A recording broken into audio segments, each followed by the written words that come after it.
TV Crazy Man here. Praise the Lord! In this video, I take a look at goofs and some fun facts surrounding the Beverly Hillbillies. It was the #1 show for almost 2 years straight in the early 60s. It broke viewership records, some of which haven't been beat today. It taught us that being snooty and sophisticated doesn't always equate to wisdom. It was a show about fun-loving hillbillies from Missouri that moved to Beverly and taught the rich how to throw a party. Well, Granny's family was originally from Tennessee, but I digress.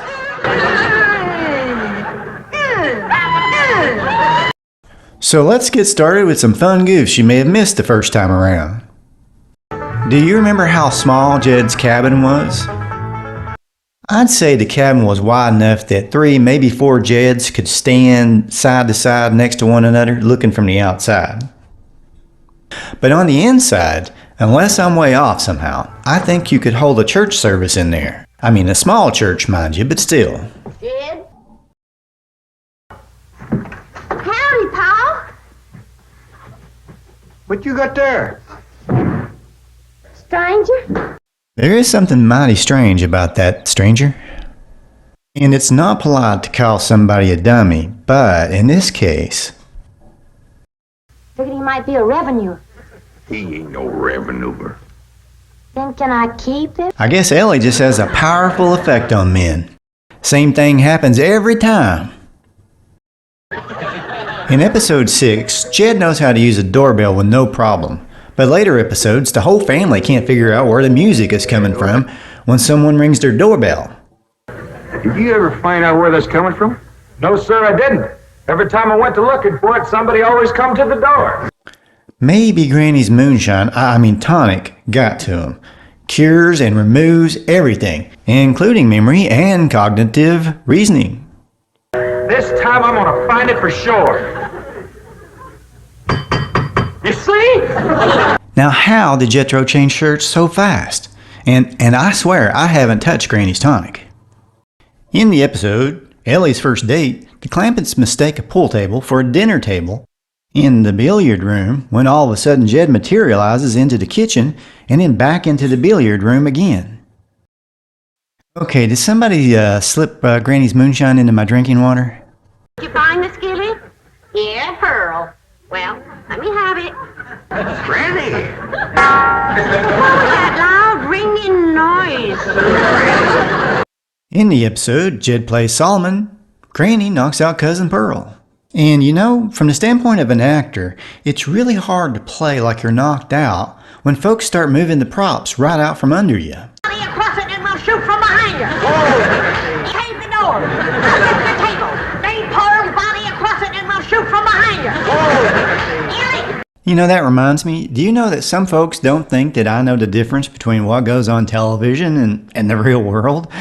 I mean, next thing they'll be saying that Gilligan's Island wasn't on a real island. Is Tom Mix there? No, I'm afraid Mr. Mix is dead. Oh? Oh, yeah. What's the matter with me? Remember Pearl? He got shot at the end of that picture. What else can happen to me today? Now, Chief, don't get so upset. Faster, faster. Now, I wonder what happened here. Did Mr. Drysdale get so upset he knocked the mirror down, or what? What else can happen to me today? Now, Chief, don't get so upset. Faster, faster.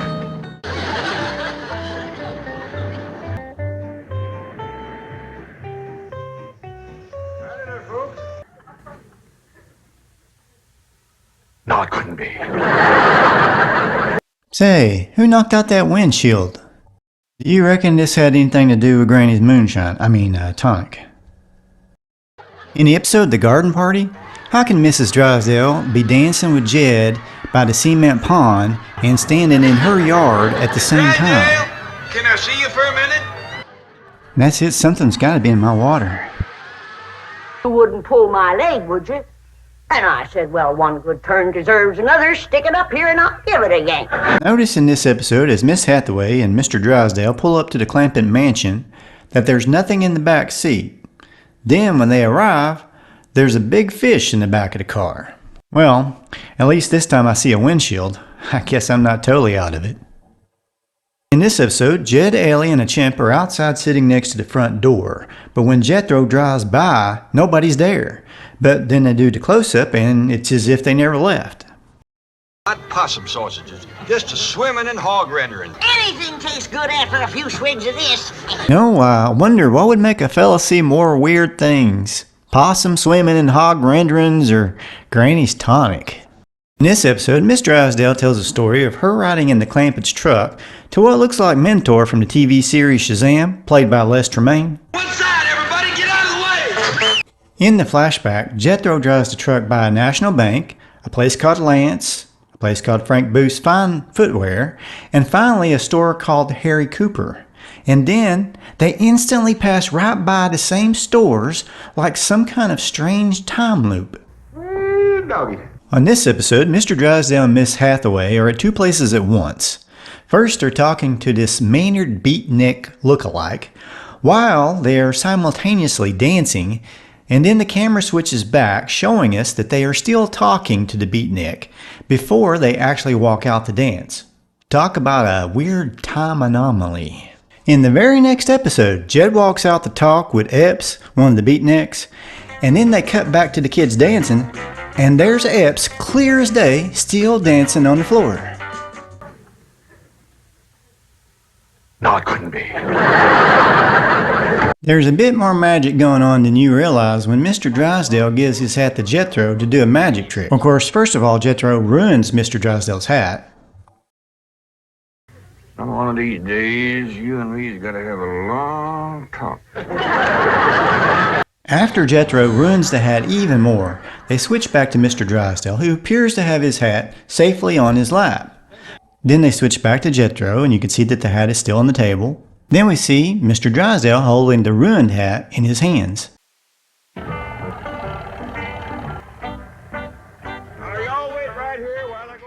Now, which side of the truck is the steering wheel supposed to be on anyway? You know, I think one of these trucks is from England. And now, some Beverly Hillbillies trivia. Donna Douglas was 30 years old when the Beverly Hillbillies debuted on television, even though her character Elly May was supposed to be 17, almost 18. Before she landed the part, she was on a very famous episode of the Twilight Zone, Eye of the Beholder. Buddy Ebsen was also on a Twilight Zone episode, The Prime Mover, about a man that can move things with his mind. Can we go out now? Not yet, children. Not till it gets dark. But them young'uns is the homeliest I ever seen. Raymond Bailey, aka Mr. Drysdale, appeared on 3 episodes of the Twilight Zone. No two women kiss alike. It can't be as right. Donna Douglas was also in the movie Frankie and Johnny with Elvis Presley. In the Beverly Hillbillies' second season, the episode The Giant Jackrabbit was one of the most watched half-hour episodes of all time.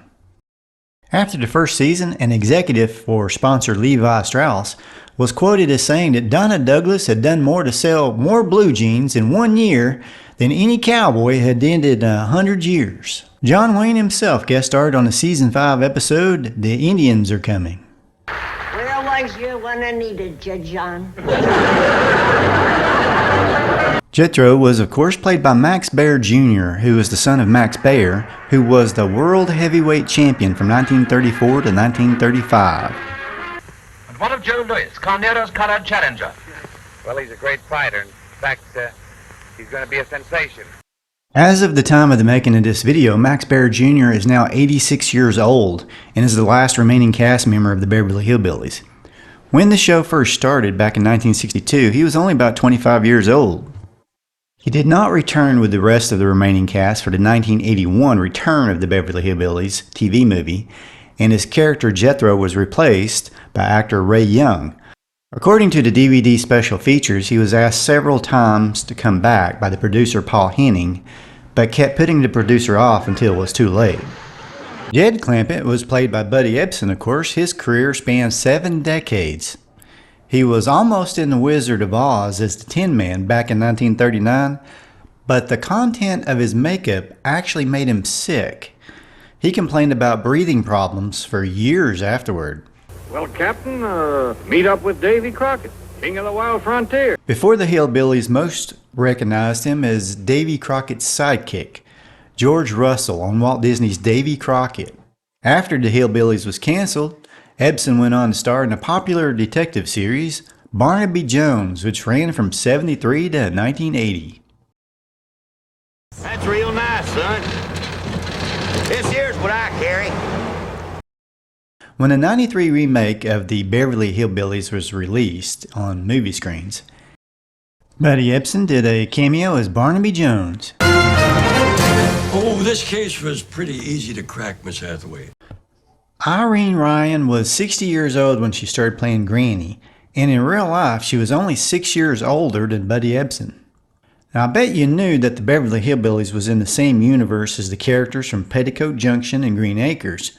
But did you know that Irene Ryan made an unofficial crossover as Granny on the show about a talking horse, the TV classic Mr. Ed? So what if Love on a Single Horse is published? Think of it, Ed. She was in full Granny costume with Granny's mannerisms. She was talking about tonic and poultices and all that.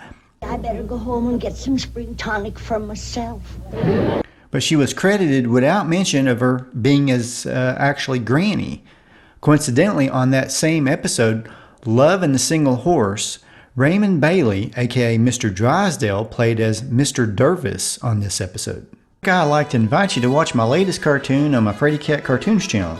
Now, I grew up watching cartoons on Saturday mornings, as most kids that grew up in the 70s and 80s did, and my goal is to try and bring that same kind of family-friendly yet funny and silly style of animation back. So if you like cartoons, check out my latest and give it a like, maybe leave a comment. Let's bring back fun cartoons. Now, I also want to thank everyone that has subscribed to the TV Crazy Man channel. Thank you to everyone that's commented or hit the like button on any of my videos, including this one. I appreciate your support. Thanks again, and have a great day or evening, whatever the case may be.